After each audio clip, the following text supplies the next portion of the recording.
Eagle swag on the rise each and every night. Tone and Markus got the scoop ready to ignite. From the lanes of South Street to the Broad Street lights. Dashing like a running back, hitting every play. Fly guys in the zone, never led astray. Talking touchdowns, talking game day. Huddle around the mic, hear what they gotta say. I like an eagle soaring in the sky. Tone and Markus always standing by. Bringing their heat, call it do or die. Philly squad, hear the battle cry. Fly like an eagle soaring in the sky. Tone and Markus always standing by. Bringing their heat, call it do or die. Philly squad, hear the battle cry.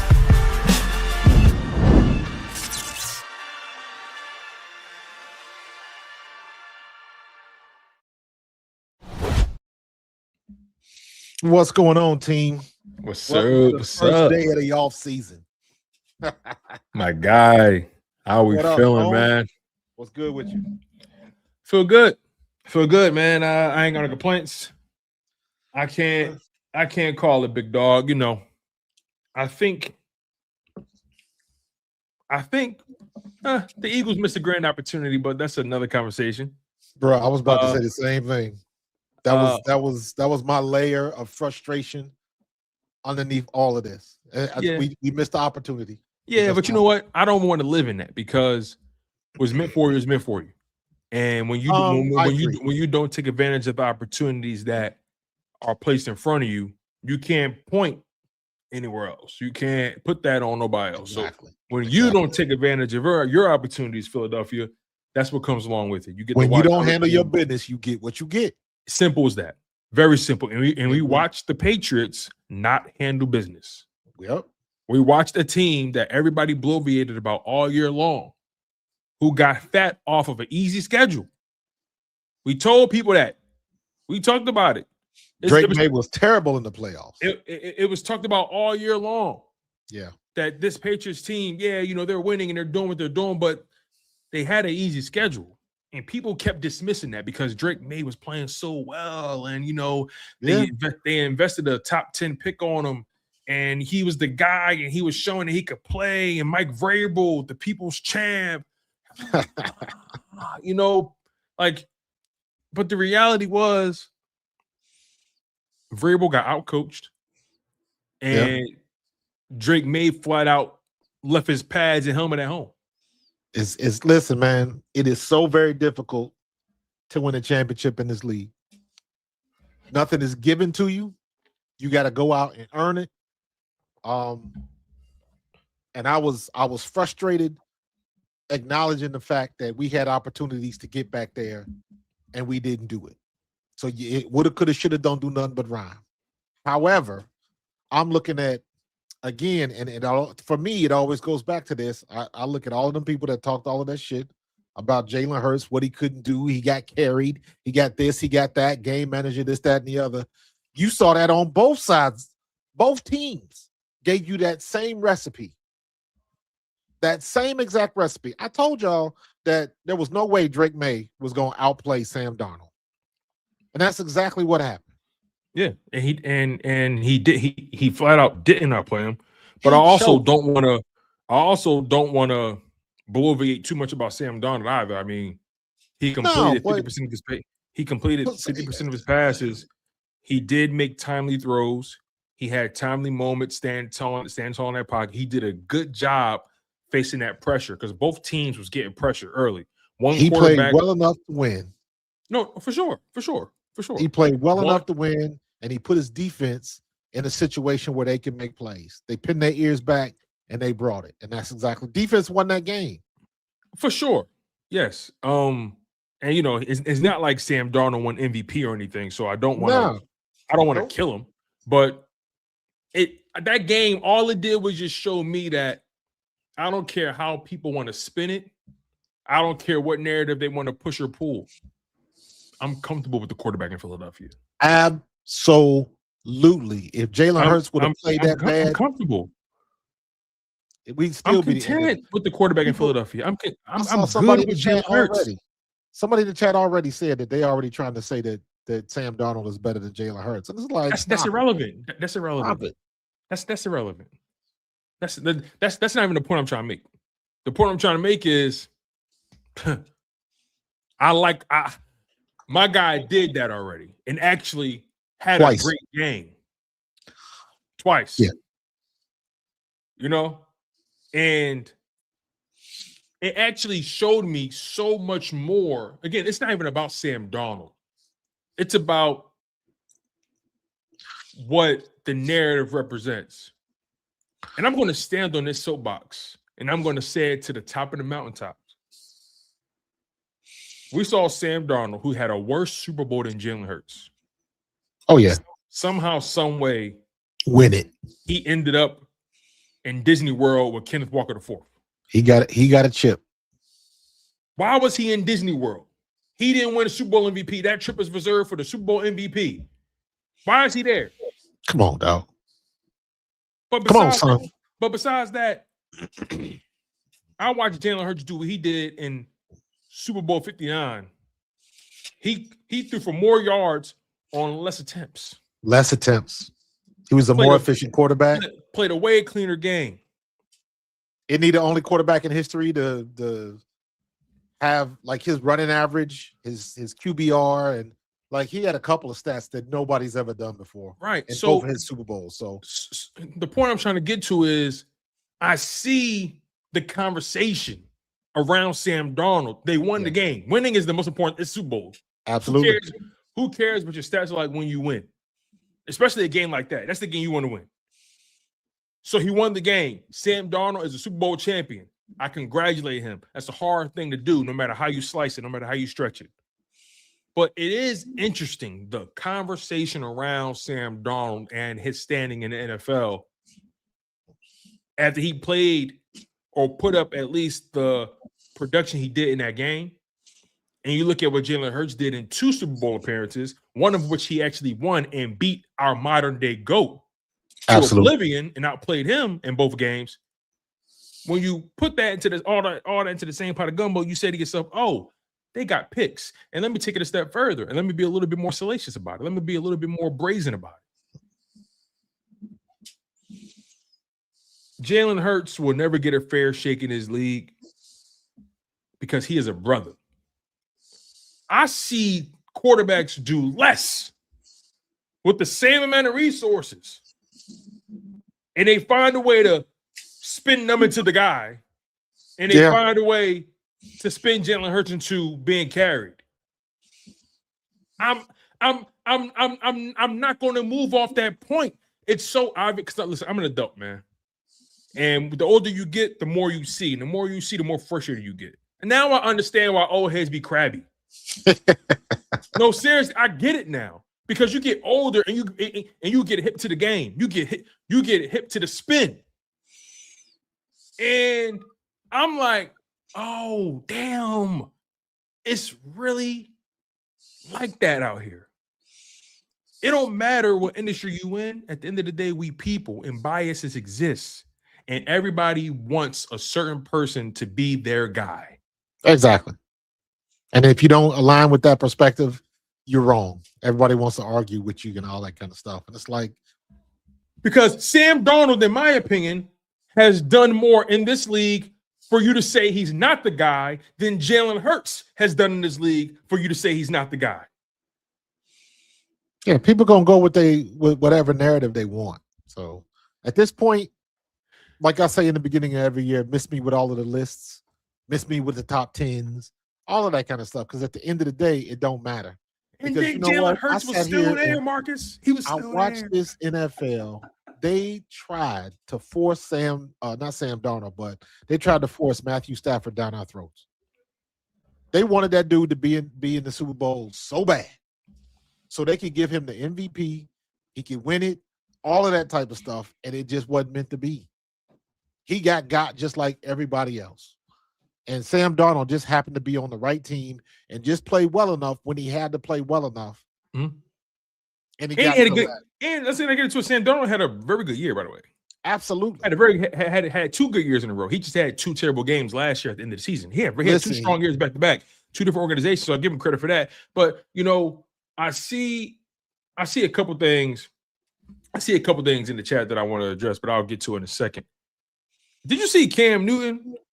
This brother had more grace for a loser than he did for a winner. I don't listen to Cam. I don't listen to Cam Newton no more. I know you don't, but let me just give you the sentiment. This man was on ESPN saying, "Hey, hold your head up, Drake. Listen, you put in the work. You showed that you can get there. You hold your head up. You hold your head up, man. It's okay to cry at that podium." You know what I realized? Losers have grace for losers. Like, I saw Cam Newton say more positive things about a loser who actually played awful, didn't play well and lose, played awful and lost. I saw him tuck him in and give him a warm glass of milk and say, "Listen, baby, it's going to be okay. You'll win and you'll live. You'll live to fight another day." Jalen Hurts wins the Super Bowl, one of the only black dual threat quarterbacks to do so. And although Cam Newton and Jalen Hurts, from a physicality standpoint, were different, height, size, whatever it may be, but they played the position similarly because they're both dual threat. I saw a Cam Newton have more grace for a quarterback who played awful and lost for Drake May. Yeah. Than he had more grace for Drake May than respect he had for Jalen Hurts. He was glazing the Patriots, man. And they fired you and didn't want to give you the job, brother. He glazing the Patriots, man. Let's keep it funky, yo. That's Cam Newton phrase, right? Let's keep it funky. I can't. First of all, Cam yells too goddamn much. Excuse my language. And it's like, dude, enough is enough, man. We get it. You know what you're talking about. You know the game. That's never undisputed, man. But it's like sometimes him and Acho, dude. Like, I know you know the game, but it's not what you say, it's how you say it.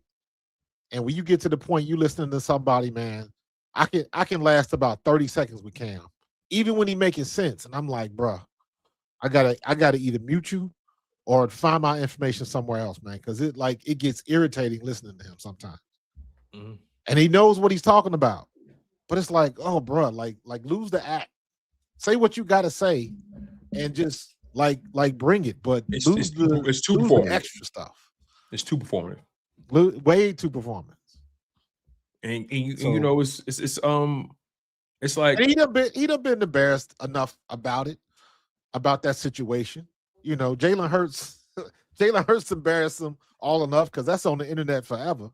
You know, I understand what you're going through, but not about that crying though. Yeah, he said, you know, I ain't cry about it though. and every chance somebody gets, they're gonna bring up him not going after that fumble in the game. Yeah, every chance somebody gets, they bring that up. Yep, and no, you never forget who embarrassed you. Nah, you don't. Let's make that clear too. It's easy to forget. It's easy to forget positive experiences with a person. You never forget the negative ones. Correct. You never forget who embarrassed you or who made you feel a certain way. And I don't care how much money you make, what your status is in life, somebody can always get under your skin. We're people. We're people. We're human. We're designed to read and react. Yeah. And at the end of the day, like, brother, you had all of the skills. You had everything. You had the speed. You had the arm. You had the height. You knew what you was doing. You had it all. And your ego got in the way. Yeah. Your ego got in the way. So, you know, it is what it is. You know, he making his money and he doing his thing. But in this day and age, in this day of social media and the way the digital landscape exists right now, like, yo, bro, every chance somebody get, when you come across like the way you do, every chance somebody get, they bringing them receipts. And it's not like you can say, you know, you can't be quick to criticize somebody because they didn't play or they didn't play for a long time or they didn't have a great career. You can't do that no more. You can't do that no more because again, people will bring up your faults in a hot second. Exactly. So exactly. You know, it is what it is. Keep it 100, keep it real, but everybody wants to put on the show because you need them clicks. That's where we are with it right now. So everybody want them clicks, man. So congratulations to the Seattle Seahawks. Well deserved. They were the most consistent football team all year long, and you got to give credit where credit is due to that head coach. You got to give credit to that defense. You got to give credit to the offense for making plays when it was necessary. Listen, I was watching that game and I thought the kicker was going to get an MVP. If I had to rank my MVPs in that game, it would have been Kenneth Walker IV. No, I'm sorry, I take that back. It would have been the defense. Then it would have been Kenneth Walker. Then it would have been the kicker, or Kenneth Walker IV. Then it would have been the kicker. Then it would have been Sam Darnold. Like Sam Darnold doesn't crack my top 3 of most important people in that game. But I will say he didn't screw it up.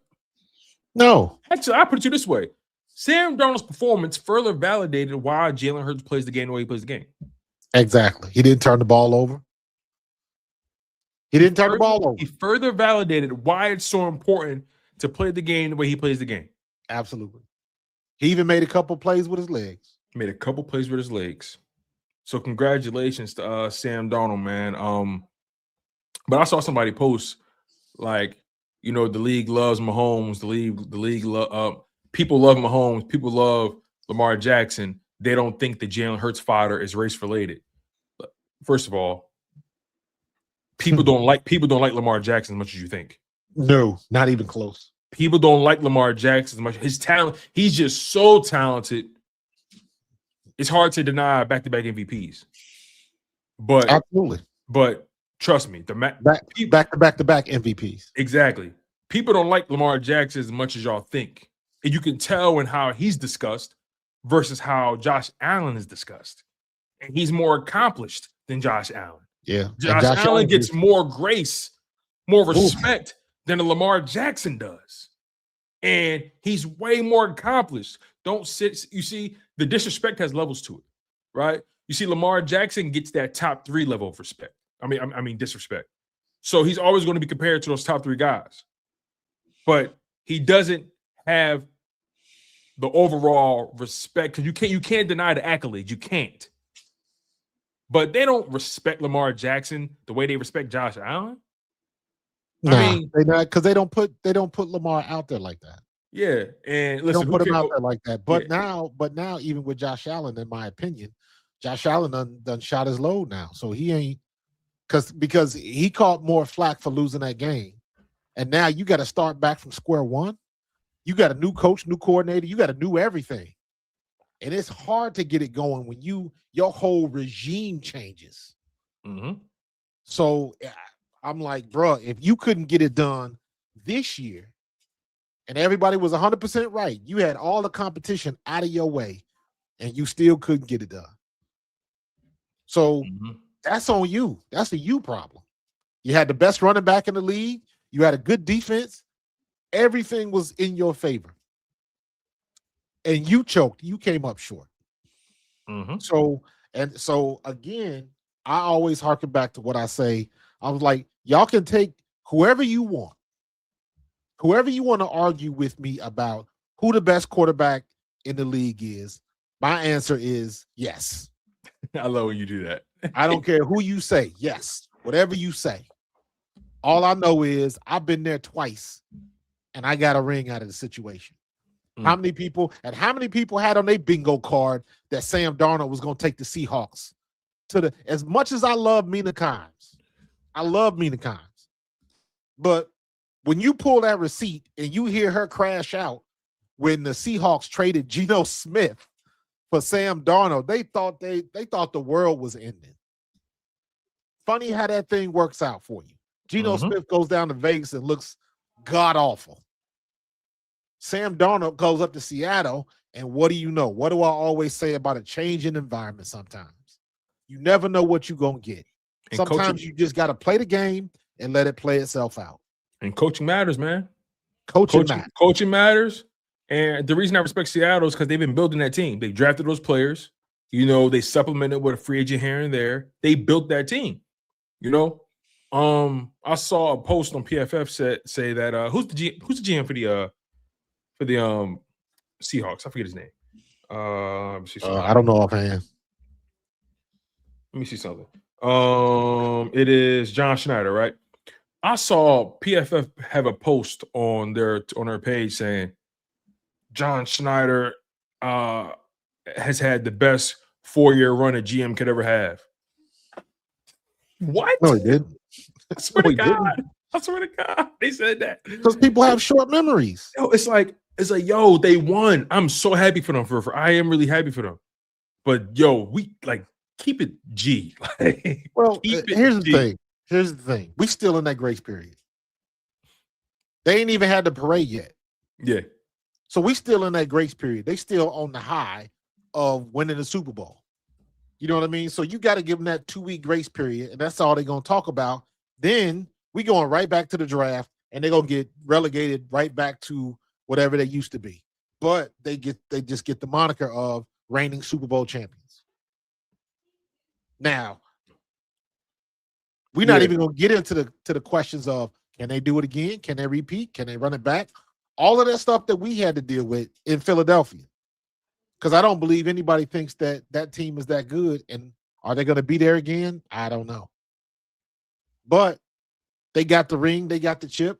They the reigning champions until this time next year. Yeah, and again, so it's going to be what it's going to be. I'm happy for that. I'm happy for that fan base, man. Shout out to Seattle. Congratulations, man. Congratulations.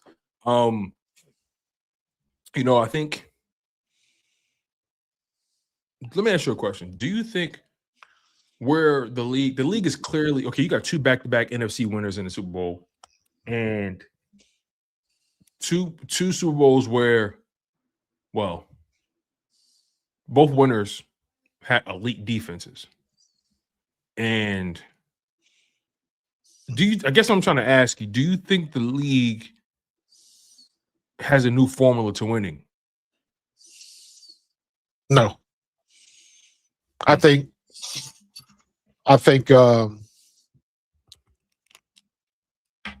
teams have figured out that the best way to win is to maximize the personnel they have. I think there's more and more teams that are finally reversing the engines and playing off their personnel instead of the personnel playing off the scheme. Find out who you have on your squad. Find out what they do best and design your offense or defense or special teams around those things.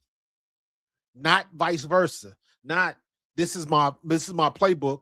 I need the fastest guy out here. We got to find somebody that can, like, no, most teams do it in reverse.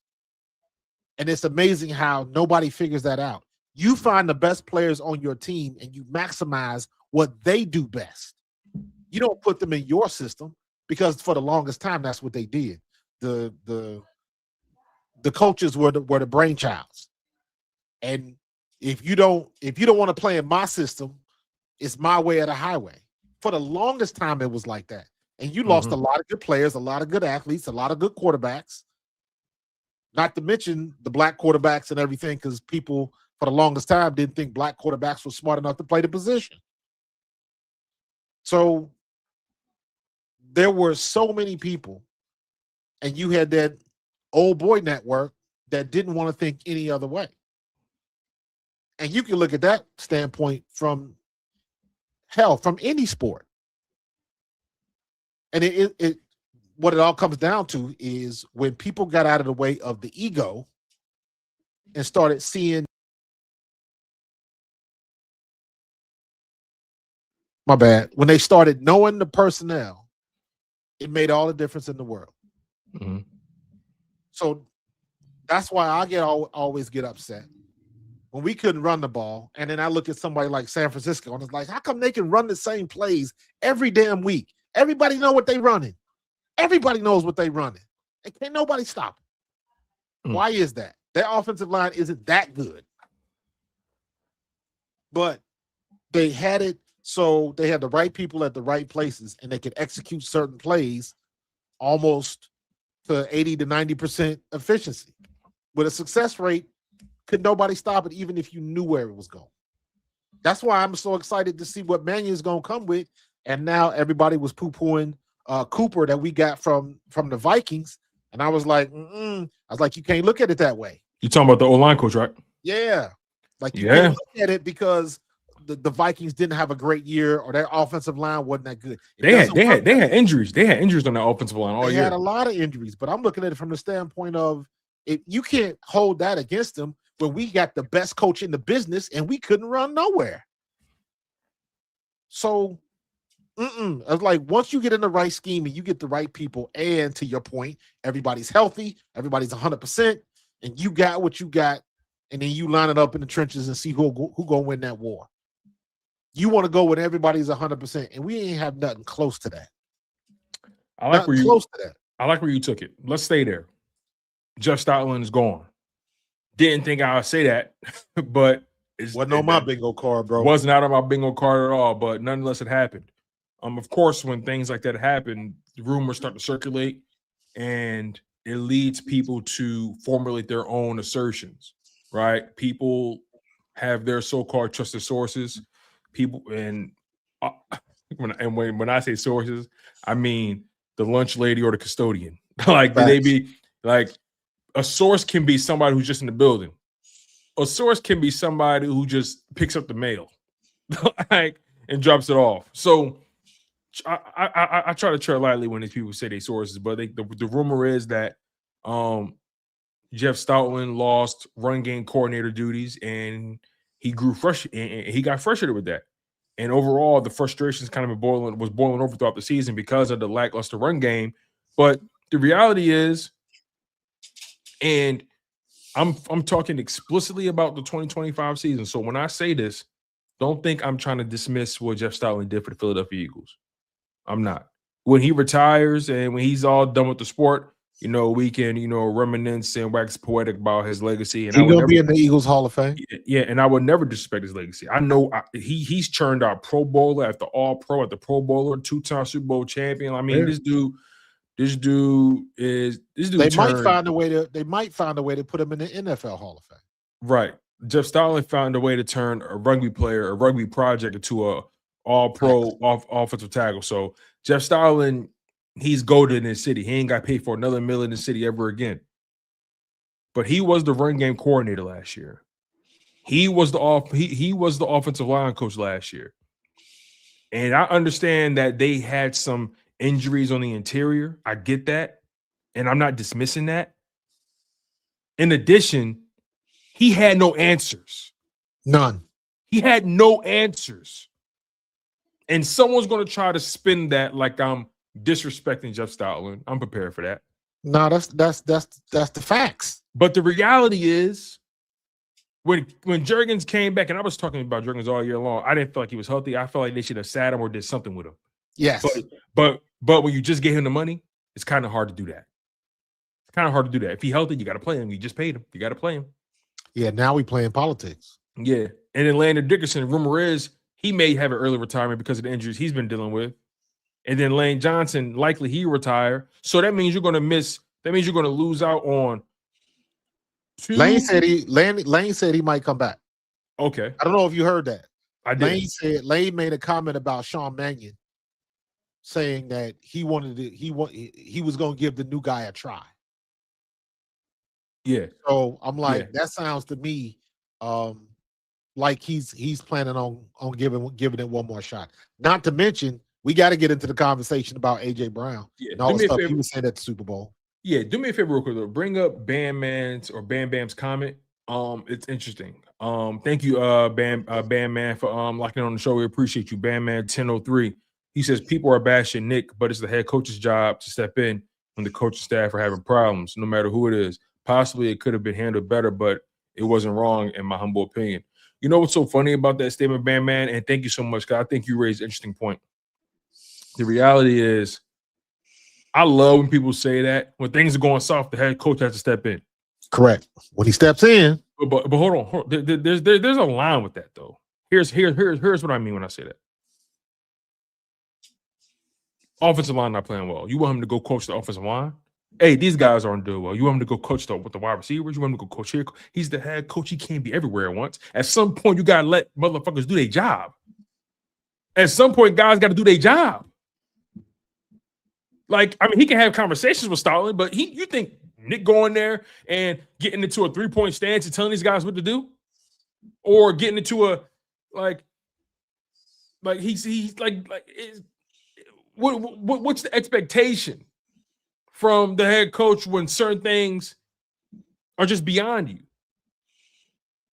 I'm not saying Nick's hands are clean from this whole season, but that offensive line has been Jeff Stoutland's responsibility for over a decade, and we've never had to blink twice. Here's the question, though: what if Jeff Stoutland was frustrated that nobody was listening to him? What was going on when they were? How was the run game when they were listening to you? Did it ever get better? He got axed or demoted when? The 6th, 7th game of the season? Who? Stoutland. But when did the demotion happen? Yeah, I'm trying to understand, because that's the rumor, right? That they took his duties away at some point throughout the season. Right. But I guess my question is, when did they do that? Let's just say that, I know there's an answer out there, but let's just say for the sake of this conversation that it was at the bye week. Right? So, okay, so if it's P. Werv, if it was at the mini bye week, so that was at week 9, if I'm not mistaken. How was the run game looking before all of this happened? Not good. And we see what happened when Kevin Petullo, the only difference between Kevin Petullo and Jeff Stoutland is we like Jeff Stoutland. That's the only difference. And he has a resume to back it up. He has a resume. That's the only. But again, what have you done for me lately? What have you done for me lately? Because everybody's quick to say Saquon lost a step. So how quickly our perspective can turn. So you had the best, and I was one of them, because I'd be the first one to tell you, I don't care what they do with the Eagles, Jeff Stoutland is untouchable. I said that. I agree with 100%. I said that. But I already know. I've been in the league. I know how the sausage is made. Nobody's untouchable. You just saw what they did to McDermott. You saw what they did to Brian Daboll. You saw what they did to Kevin Stefanski. Nobody's untouchable. Even when you think you got the best of the best. This is a results-based business. And if you do not get the results, they are going to promote you to fan. And to your point, right? I love where you're taking this. Because the legend of Jeff Stoutland, what he's been able to do is undisputed. Thank you, man. It's undisputable. It's undisputed, right? So I think what happens, though, to your point about no one being untouchable, fans start to put certain people into that category when in reality, the business dictates that no one truly is untouchable. No one. Correct. And there are certain people who almost become a deity in Philadelphia sports lore. Jeff Stoutland is one of those people who became a deity. Vic Fangio was someone who became a deity overnight. Well, over the course of a season. I'm trying to think who else. Jason Kelsey became a deity. Lane Johnson. Like, there's certain players, certain people who just be Howie Roseman. Like, there's certain people who just become larger than the program because of how we view them and what they've done and the results they've given. But the reality is, when those results cease, and not only when they cease, when it gets to a point where you have no answer, no alternative, organizations, ownership groups, GMs, you force their hand. You force their hand. They got to make a move. And the ball keeps rolling, and let us not forget, change is uncomfortable. Yes, it is. And I actually don't think, this may be a hot take for some Philadelphia Eagles fans, maybe not, but I think we're in better shape than people think. Oh, I guarantee we are. It's scary right now, though. It's scary. Change is uncomfortable. It's scary, especially when you changing. It's like in high school, and everybody's been through this situation. When you was in high school and your favorite teacher moved away, your favorite teacher out of there, or your favorite coach. Your favorite coach got a head coaching gig, so they left your school. That was the same guy that believed in you, or that teacher that finally helped it click for you. Everybody's had that situation, and you didn't like it. You was mad, you was sad, you cried, whatever it was that you did. But when that next cycle rolled around, that next season rolled around, that next school year rolled around, you had a new person in that spot. And guess what? You had to deal with it. Like it or not, you had to deal with it. And then after a measure of time, the newness of it goes away. And then you take your feelings out of the situation, and then you get back to facts. How are we running the ball this year? How are we throwing the ball this year? Is Jalen Hurts thrown across the middle? Do we still have A.J. Brown? Are we getting A.J. Brown the ball? How are we running the ball? How are these outside zone reads looking now that we got somebody in-house that knows how to zone block? How is that looking right now? Maybe we'll be better off for it. Don't mean that Jeff Stoutland and Stoutland University is still not legendary. But sometimes it's time for a change. Because I know I can't wait. Because now that I know this dude is part of that McVay tree and what's going on the West Coast with the Rams and San Francisco, he's from that school. So I know we're gonna do some zone blockings. And what's the stuff that I was bitching, moaning, complaining about all year? Why can't we do some zone blocking like we used to do back in the day with Terrell Davis in Denver? Zone block, everybody reach, get up to the second man if you got a gap on you, and let your running back be a running back. And guess what we're going to do next year? So I'm excited to see it. I've already seen a couple posts where people like, that wasn't Jeff Stoutland's philosophy. He doesn't coach that way. Okay. We wanted somebody to come in and get autonomy. Autonomy means we got to get coaches in here that can coach like he wants his offense to run. So if the thing with Stoutland hasn't told me anything else, is that Sean Mannion has the autonomy that we've been talking about for a year. So now what's the problem? So you got to let it play itself out. The kid knows what he's doing. I am confident that this kid knows what he's doing. Now it's your turn to step up. We're getting ready for the draft. You just saw that the tight end from Cleveland is not going back. So we licking our chops. Maybe we can make a deal happen there. I don't know. We know what we need. Howie season right now, going up to that draft. Do what you do best, my guy. And get us right back in that situation that we can make another run, get to the playoffs, and all this stuff starts over again. But hopefully next time, when we in the playoffs, the first week of the playoffs next season, maybe it ain't going to be a flip a coin to see what our offense is going to do. It ain't going to be like Batman and Two-Face. You don't know which side you're going to get.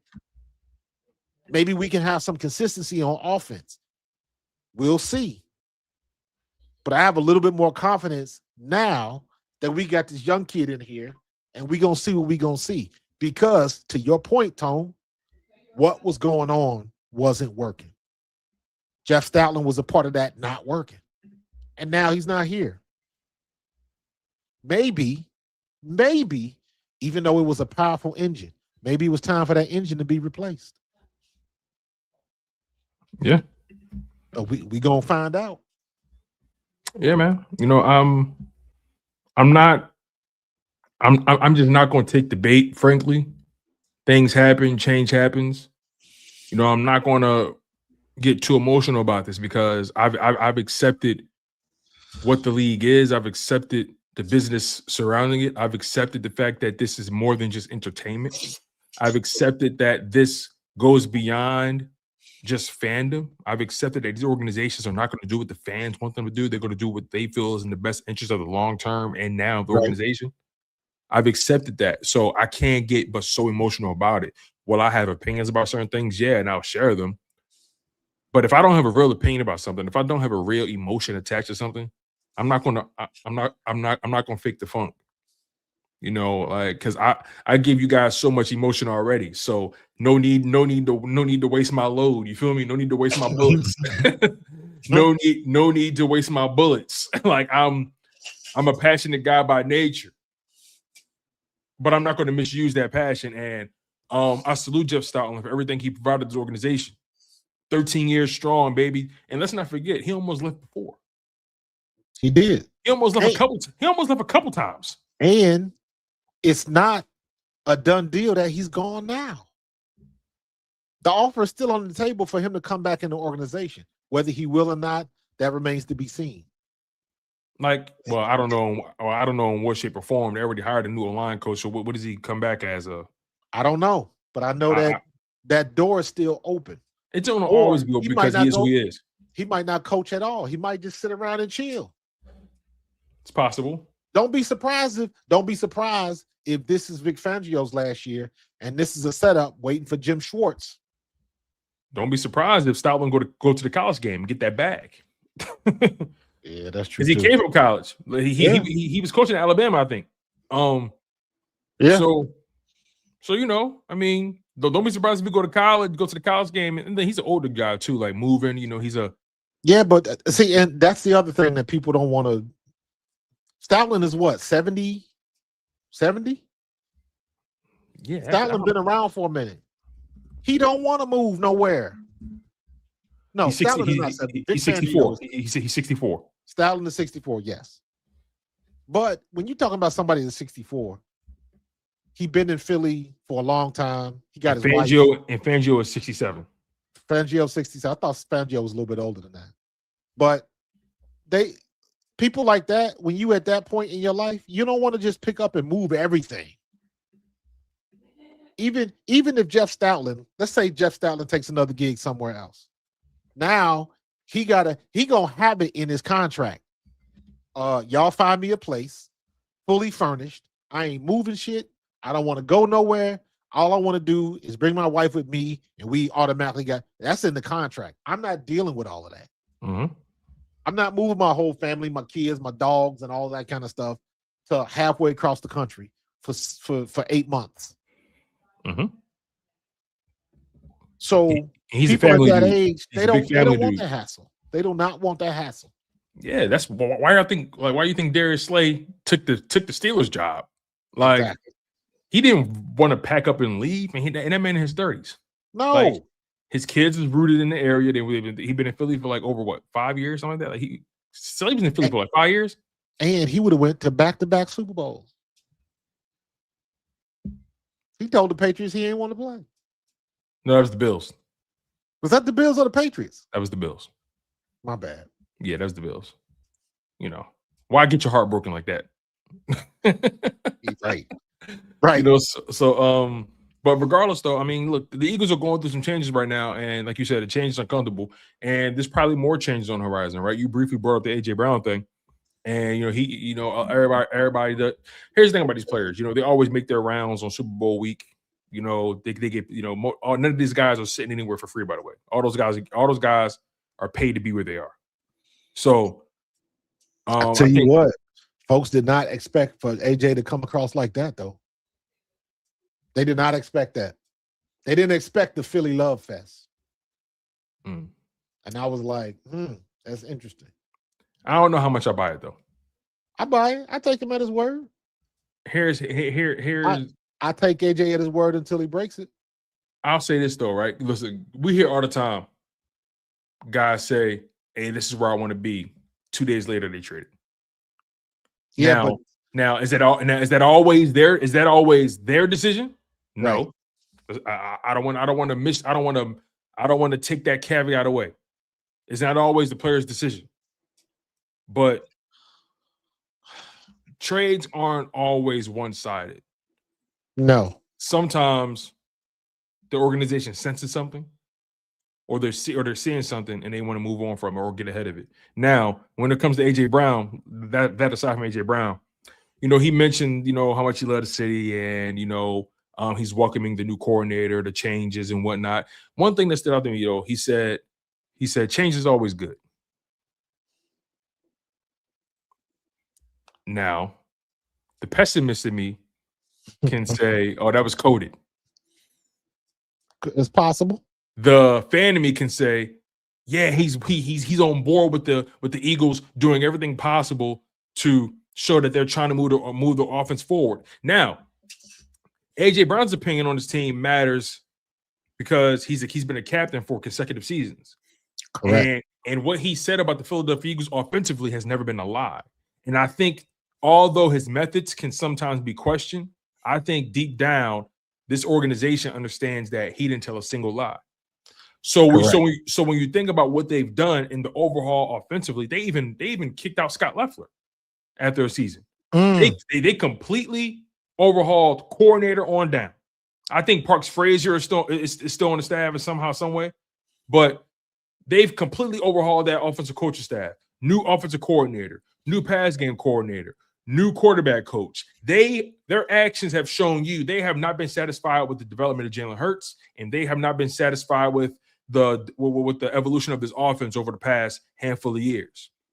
Well, so when you couple their actions, and you pair that with AJ Brown's statements, and you also throw in what Jalen Hurts has always been saying about the offense throughout the seasons and how they're too reliant on certain things, is it possible the Philadelphia Eagles are trying to put their money where their mouth is and say, listen, we hear you, AJ. We hear you. We hear you, Jalen. We hear you, Smitty. We believe you're a part of this thing just as much as everybody else is. If you still want to leave, okay. But our actions are showing we're trying to evolve this thing, and we're trying to do whatever possible to get everybody's game to the next level. Yeah, but does AJ have any type of trade clause in his contract? No, but his contract is damn near untradeable. But I guess my question is, I know he doesn't have a no trade clause. He doesn't. But he doesn't. Does he have the right to refuse? Like, no, I don't want to go there. Don't trade me. Like, I think he have that say. To answer your question directly, I think the Philadelphia Eagles, because of who they are and how they do business, would grant him that. They would give him that luxury. Right. Because of what he's meant to the organization, what he's provided. Think about what they did for CJ. Correct. They traded him to a team that very well had the best defense in football. CJ fumbled the bag, not the Eagles. Correct. The Eagles sent him to a winning situation. Yep. In the opposing conference. And obviously it went how it went, and he ended up in Chicago. But then Chicago had their shot. He didn't even play much for Chicago in the end. Yep. Towards the back end. So all I'm trying to say is, to your point, I think the Eagles, they respect the people who do right by them. And plus, man, back to AJ, I'll even go back to, when was that, 2 years ago? When he called into WIP. He called into I love that. He called into WIP sight unseen and was like, what are y'all talking about? And this is the same thing. And again, I was having this conversation the other day, and it was like, because it was some people in the chat that was like, yeah, we need to get rid of AJ and blah, blah. I was like, AJ ain't never said anything wrong. Never. All y'all did was shoot the messenger. You ain't like that he tweeted, and you ain't like that he was reading the book on the sideline. But AJ Brown, and I acknowledge the fact that he had the worst game of his career at the worst possible time. He got hit with Murphy and his laws. But that ain't no difference. Everybody get a turn. Anybody can get got. And unfortunately for us, it was his turn in the worst possible time. In the playoffs when we needed him the most. The ball hits him in the hands. The ball hits Smitty in his hands, and neither one of them come up with the catch. When they done backflips and came down with the ball before. So now we had a situation. I'm so glad that he didn't say nothing to the media. And that's why all of this shit is going crazy now anyways, because he ain't said nothing. The bad part of that is that when you don't say nothing, that gives them impunity to say whatever it is they want to say. They making it up. Mm-hmm. If I was AJ, I would pick one person. I don't care if it's Baldy. I don't care if it's Barrett. I don't care if it's Big Rube. I don't care if it's Zangaro. He could talk to anybody with the exception of maybe Dave Spadero, because Dave is the mouthpiece for the team, so it wouldn't come across right. Mm-hmm. But I would say you got to talk to somebody or they're going to continue to make it up. Find somebody you like to talk to and then say, hey, I'm going to talk to you. You can ask me whatever you want. And then we'll go from there. So at least everybody gets the information and you control the stream of information. I'm glad you said that. I've always loved. See, we've kind of gotten away from that. We've gotten away from the player to media relationship. And here's what I mean when I say that. There used to be a time or era when every superstar had that one person in media that they gave it up to. That one. Yeah. When it was Michael Jordan, Ahmad Rashad, that was the person he gave it up to. That was the person he left behind the curtain. Not nobody else. Aaron Rodgers, Pat McAfee, that was the person he gave it up to. Aaron Rodgers probably one of the last ones to do that. Like, so what I'm trying to say is, I think to control your narrative, we've gotten so accustomed to tweeting it. And the reality is tweets are is so easy to misconstrue those things. It's so easy to just create your own narrative from a tweet. But if I build that rapport with that one guy in the media who I trust to tell my story objectively, but with good faith, I'm gonna pour into that person. And hey, listen, you get the story, I get to tell my story. So, look, I'm never one to tell players what to do, but I do believe we've gotten away from that because now players feel like they can't trust these guys in the media, and media feel like they're just as important as the players. Yeah, and there's like media. It's got to a point where media cares about their personality now. They want their personality to be a part of this thing, and I get it, but because this is where we are, you want to eat, you want to build your profile in this league, but I don't want to get so far away from truth and objectivity to the and we can never get back there. That's why sometimes I become disenchanted with sports talk.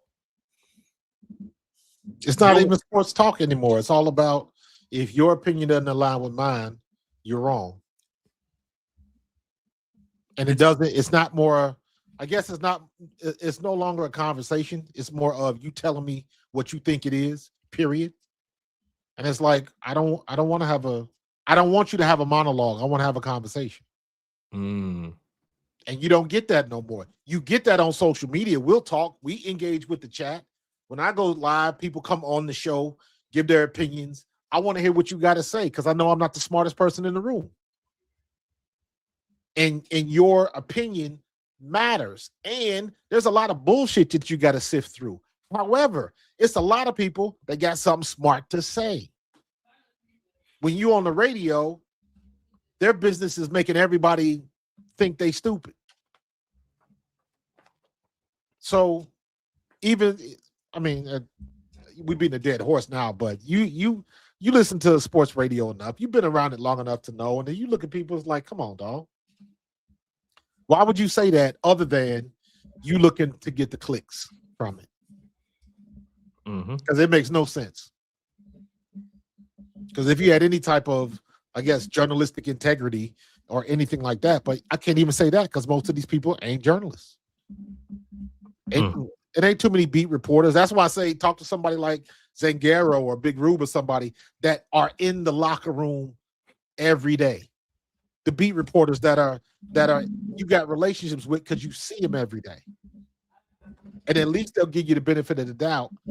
And Tony brought this up the other day, and I was like, "Hey, Meta, if y'all listening to me, I got y'all a free marketing campaign. Meta needs to give the Meta glasses to every player in the NFL, and every time they give an interview, they need to have it on their Meta glasses. That way, what they said can never be misconstrued because they automatically got the receipts." I was like, "So Meta, if you hear this podcast, you're welcome. If you want to send me a free pair of glasses, I'm good with that too." So, but you got to talk, and it's got to go both ways, or you get what you get. They're gonna make it up. They're gonna make it up, and now we got this new fringe of the social media where everybody, every ex-player and their mama is jumping on, swearing up and down. They know exactly what's going on, and it's like, no, you don't. You ain't in the locker room every day. I don't care who you call. If you ain't in there, you don't know. You don't know. That's like somebody that you know giving reports on what your relationship is like, and they're not in your house. Yeah, you know them, but you don't know. If you outside the house, you ain't there every day. Stop it. Stop it. And people are falling into that. He must know what he's talking about. He because I used to play for the Eagles don't mean I know everything. I'll give you my opinion, but that's as far as it goes. It is my opinion. So we are in that era of this social media thing because now we're a little bit further along where social media has overtaken the terrestrial media and they are getting more play. Their microphones are a little bit louder than ESPN and Stephen A. and Cowherd and all of that kind of stuff. That's why everybody on ESPN got their own podcast, because the podcasts are louder than everybody else. But you still got to have your stuff together. You still got to come with facts. You still got to check said facts, because everybody doing this AI shit now, and ain't nobody doing the homework. Yep. So, got to be careful, man. Got to be careful. I agree 100%. While you were talking, right, I've been thinking about like the whole conversation surrounding Jalen Hurts as it pertains to his contract extension, because I think Jalen Hurts, let me make sure I got this right here. His cap hit, continues to rise slowly but surely. And Howie Roseman did a phenomenal job drafting that contract. And Nolan did a phenomenal job negotiating that contract for Jalen Hurts. And, right now, Jalen Hurts isn't expected to be an unrestricted free agent until 2029. He's entering the 2026 season. So there's 26, 27, 28, 3 years left on his current deal. He's made due on that contract, if you ask me. Oh, absolutely. We got a Super Bowl out of it. What's the problem? Quite frankly, let's say a quarterback gets 2 contracts at the most, and I'm not talking the rookie deal, but no, let's count the rookie deal. You sign a quarterback to the rookie deal, so that's guaranteed. If you draft him in Jalen Hurts' case, second round, that's 4 years guaranteed, right? So let's just say you drafted a quarterback, he's 4 years under contract. You extend him, that's another 4 years, hypothetically. You extend him again, that's another 4 years. So that's 12 years of play. If you average a Super Bowl per contract, I think that was a win for that draft pick. Absolutely. If you extend a guy once and you win a Super Bowl in that span, that contract was a success. So my point is, when I see people say the Eagles shouldn't extend Jalen Hurts, when I see these radio stations say they shouldn't extend Jalen Hurts and they got to find a way to move off Jalen Hurts and Jalen Hurts is not the guy, me and you talk about this all the time. They're idiots. What's your alternative? They're idiots. And you know what they say? They say, well, you draft one, you develop one, right? No, you don't. Hold on. Here, I want to go through something. I'm looking at a spreadsheet here of all the quarterbacks drafted in NFL history, going all the way back to the 80s and the 50s and all that. I'm looking at a spreadsheet here, right? To drafthistory.com. And I'm just going to start naming quarterbacks off the list, because people think People think quarterbacks just fall off trees and you can just find anybody and put him in there. No, you can't. Hey, listen, Sam Darnold probably had more years of mediocrity than success in the NFL. He still was a first-round talent. He still was a first-round pick. But anyway, that's beside the point. In 2025, here are the quarterbacks that were drafted. And I don't know when I'm going to stop, but just try to follow where I'm going here, Marcus. 2025, Cam Ward, Jackson Dart, Tyler Shaw, Jalen Milroe, Dylan Gabriel, Shedeur Sanders, Kyle McCord, Will Howard, Riley Leonard, Graham Mertz, Cam Miller, Curtis Rourke, Quinn Ewers. That's 13 quarterbacks drafted in the 2025 NFL draft. I can say definitively that all 13 of those quarterbacks are still unknown. And when I say unknown, I mean you don't know if it was a hit or a miss. Yeah, 90% of them gonna be backups. You don't like we don't know what those quarterbacks are going to be. And I think if we all put our money to the bank, so far there's only really one quarterback, maybe two, who's really shown us something of substance. But even then, means nothing in the end. Yeah, but if it doesn't equate to wins, streamline the process. Take the names away. Take the teams away. Strip all of that off. And just say, hey, you fan, whatever team you are a fan of, if I could give you a quarterback, whether you drafted him, signed him, whatever, if I could give you a quarterback and guarantee you would go to 2 Super Bowls in 4 years, would you take it? You don't know one. You don't know. Don't forget win one. Don't forget that one. And you don't know one. anything. Well, I'm not saying win. The reason why I'm not saying win is because there's so many teams and so many quarterbacks that never even get to the playoffs. Fair enough. So the fact that you made it to the Super Bowl, I'm looking at that from the standpoint of you let the cards fall where they may. But if I could say I am going to give you a quarterback that's going to get you to the Super Bowl twice in 4 years, would you take him? Everybody would say yes. Exactly. You're not allowed to know their name. You can't see stats. The only thing I'm going to tell you is this guy is going to give you an opportunity to play in the Super Bowl twice. You wouldn't even have to say twice. If you draft a guy, like you said, you got to say twice. I'm not going to tell you what round. I'm not going to tell you what he did in college. All I'm telling you is you are going to draft a guy that's going to take your squad to the Super Bowl. He's going to be your franchise quarterback. Are you going to take that chance? 100% people would say yes. The problem is when they find out the name and they find out the stats and what school did he go to? And I don't know. But he was carried. He was a game manager. He ain't big enough. His arm's not strong enough. He can't run the ball at all. He can't move in the pocket. All I'm telling you is this guy is going to take your team to the Super Bowl. Sight unseen, yes, you want him. When you see what you get, that's when people start having problems. I love the way you put that. That's Jalen Hurts' issue right now. We got all these people that think they know every damn thing. And if they would have asked you that before you saw him play, if they would have told you that as he was coming out of Oklahoma and/or Alabama, you would have called him a liar. Ain't no way that is going to take us. Matter of fact, they said it after we drafted him. What are they doing? We got Carson Wentz. Carson Wentz is going to take. Stop playing with me. Stop playing with me.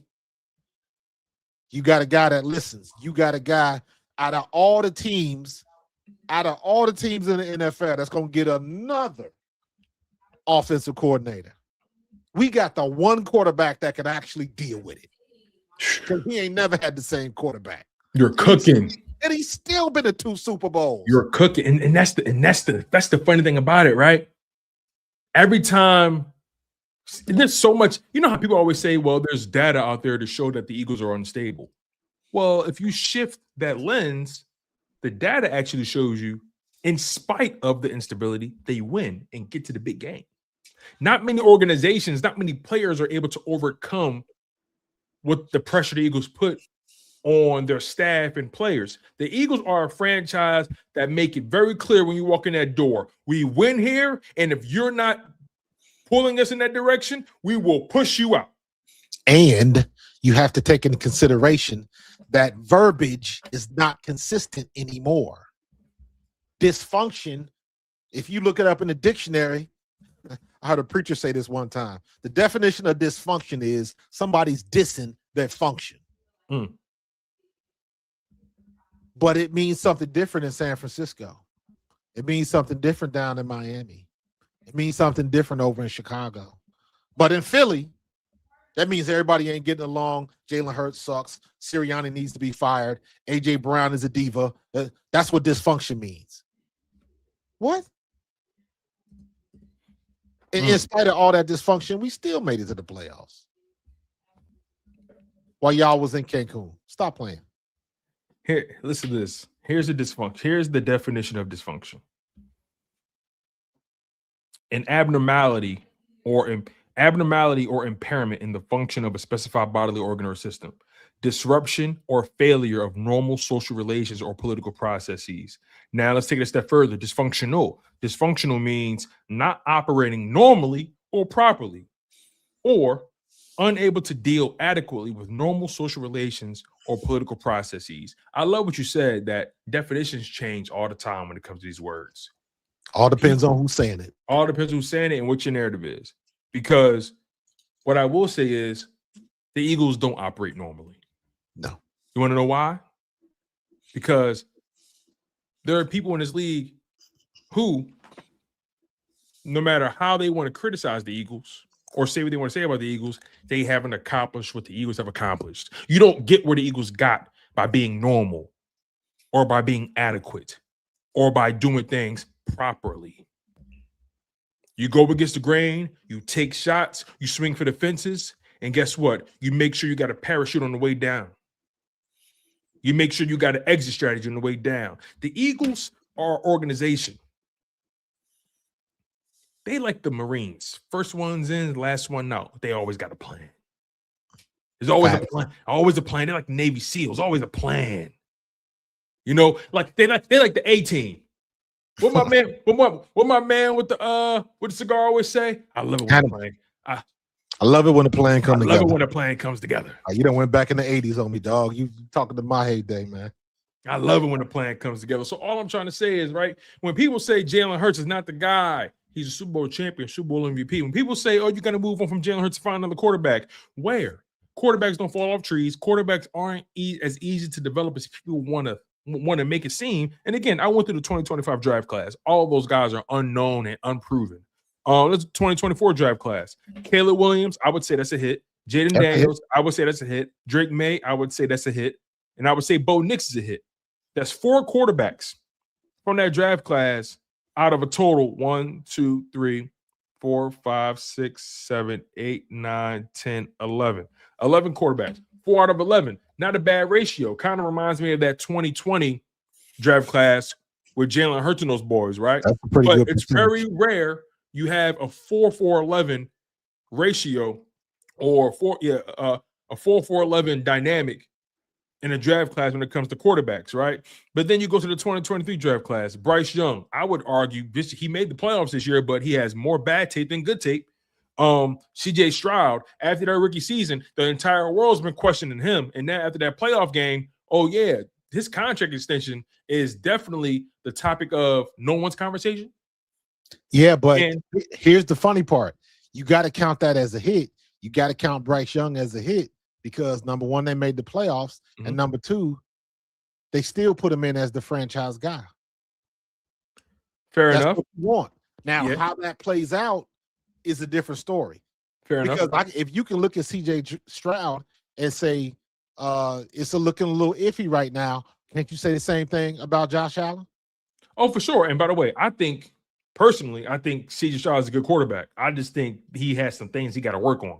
Right. But I think Stroud's a good quarterback. And the thing is, my overall point is it's very hard to find that. It's hard to find that crown jewel. It's hard to find that crown jewel. Right. People want to find the Mahomes, People want to find the Josh Allens, right? They want to find the Lamar Jacksons. Even Lamar Jackson was a 32nd overall pick. It's not easy to find these so-called gems people want. And even when you find one, it doesn't guarantee you anything. Ask Josh Allen. Ask Lamar Jackson. Ask Joe Burrow. It doesn't guarantee you anything.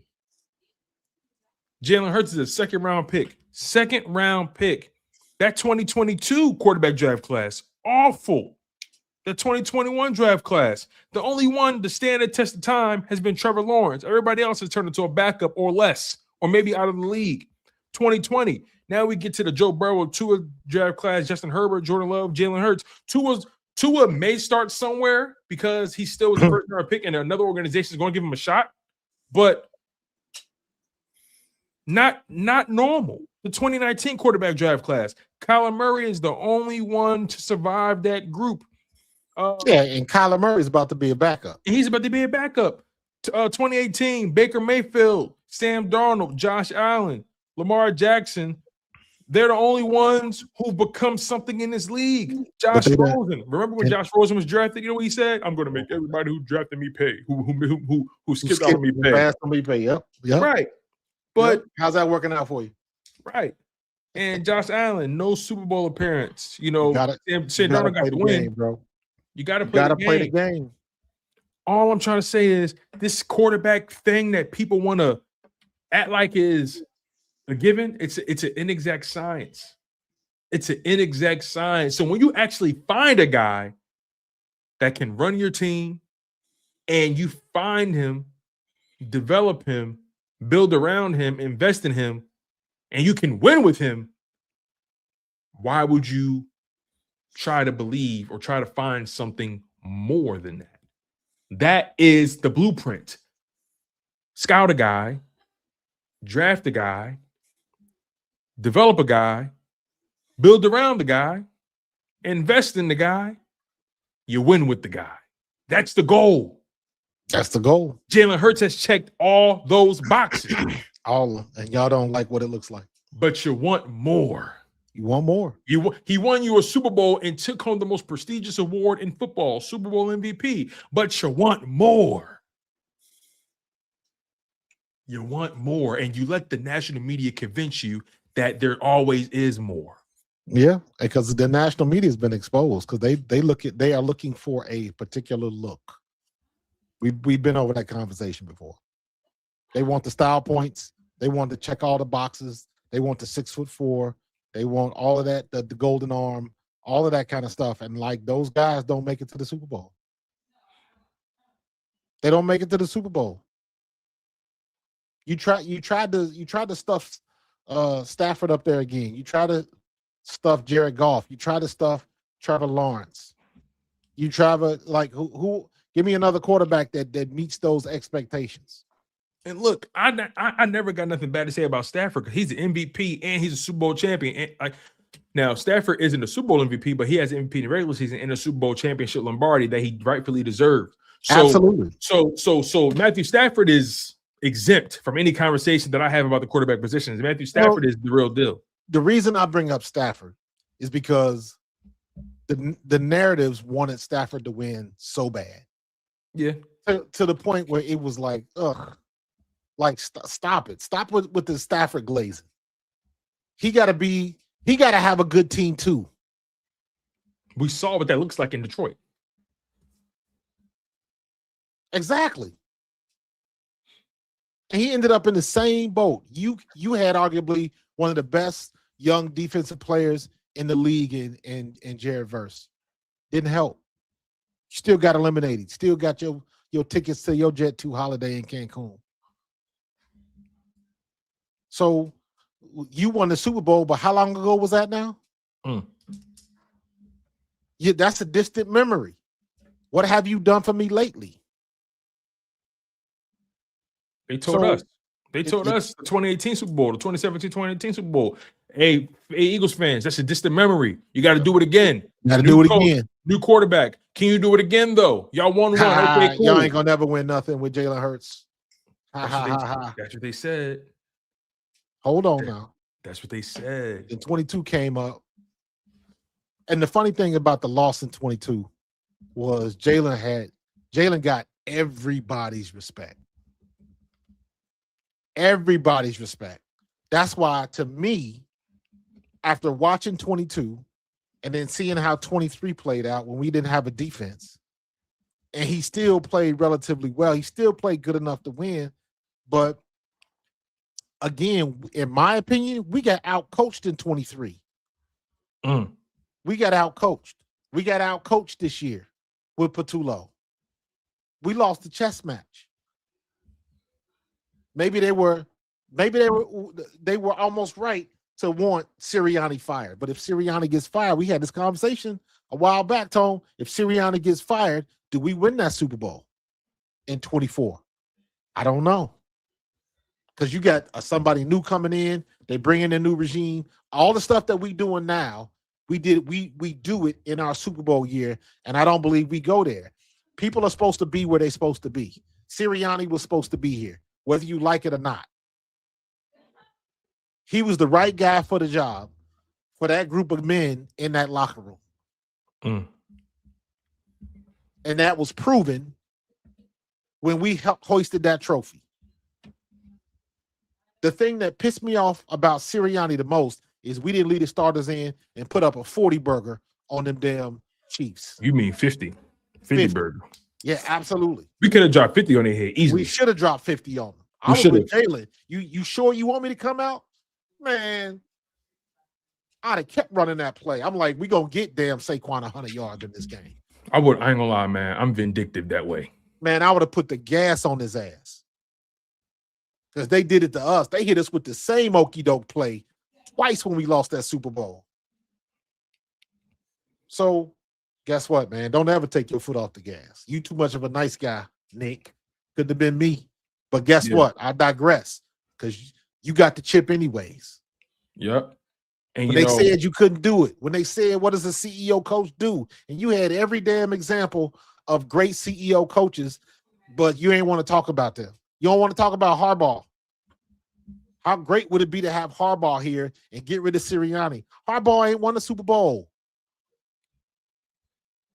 We back to the style points again. People want it to look like whatever it is they want it to look like. And if it doesn't, then they quick to throw that baby out with the bathwater.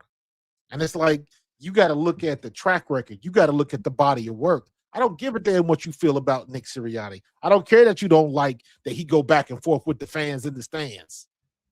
That man has a better record in his first 5 years than Big Red did. Do you understand that? Do you understand that Nick Sirianni is on a Hall of Fame trajectory? Let me say that one more again.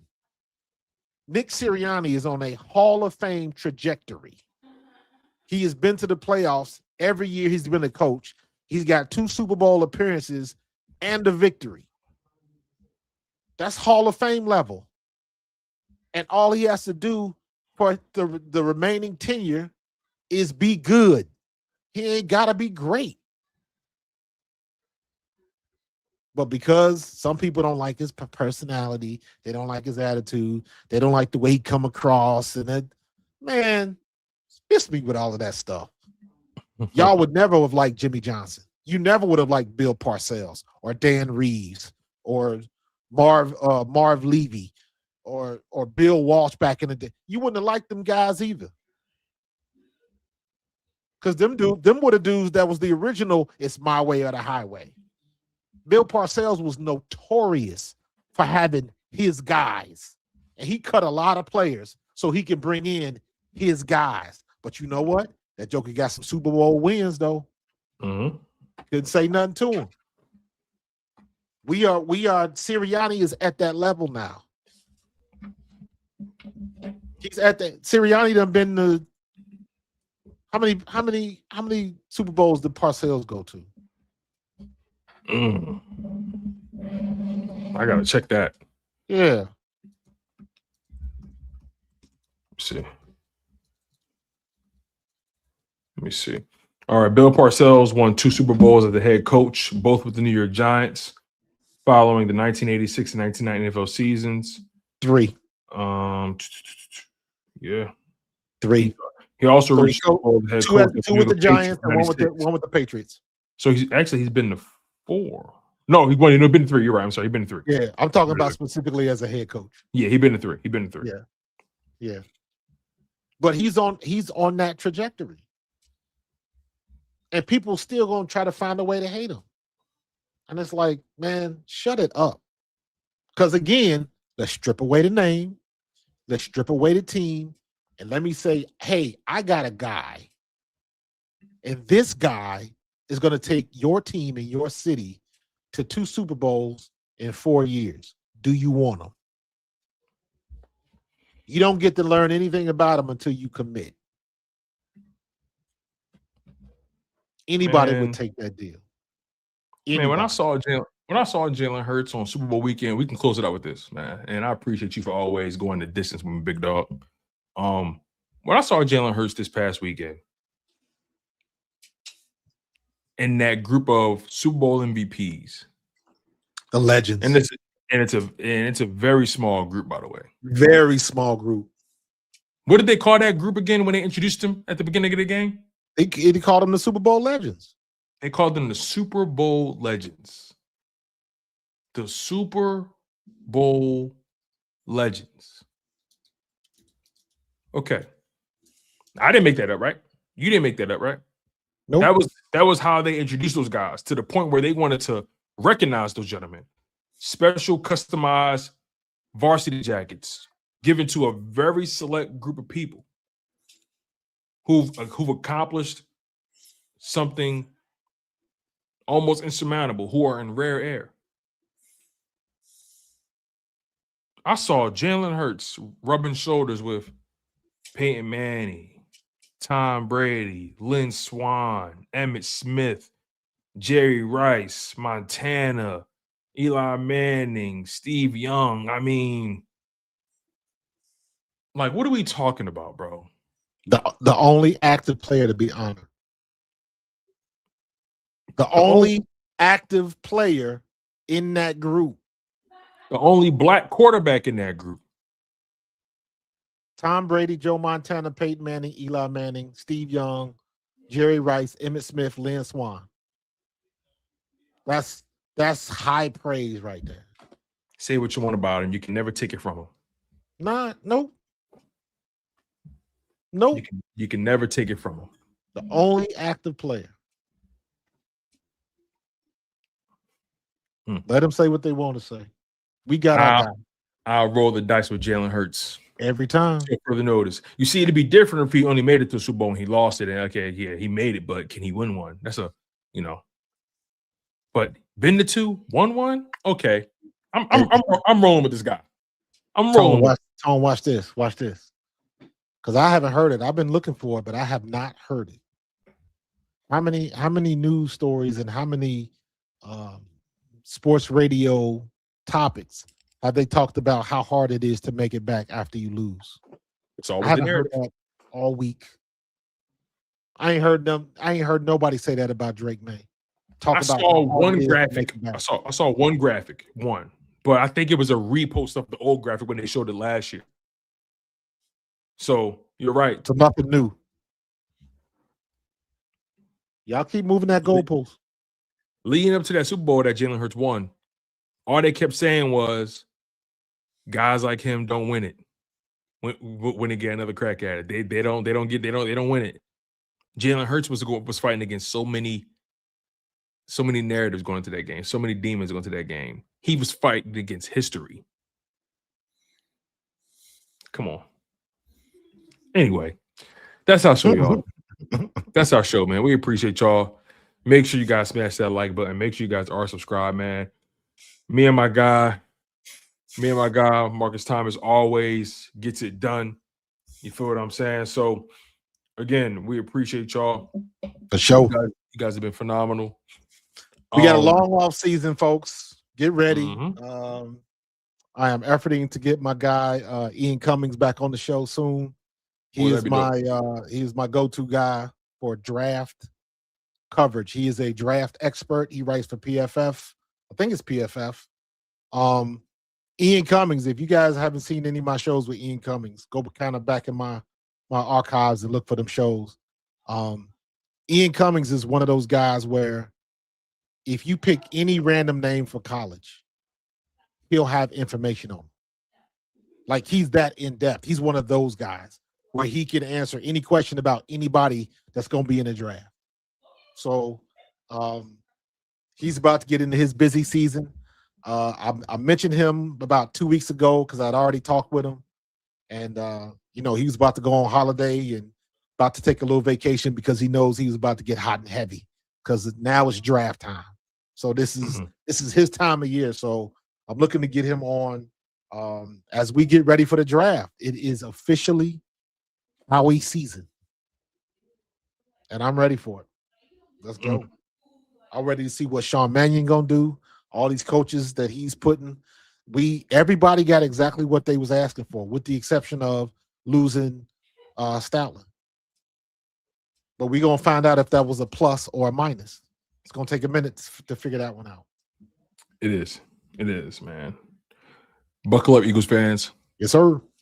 It's always an exciting ride on this side. He's Markus Thomas. I'm your guy, Tone DeShields II. Make sure you guys lock in on Pro Fan Talk, lock in on Chalk It Up Sports. This has been the Bald Eagles Podcast. As always, fly Eagles fly. Go Birds.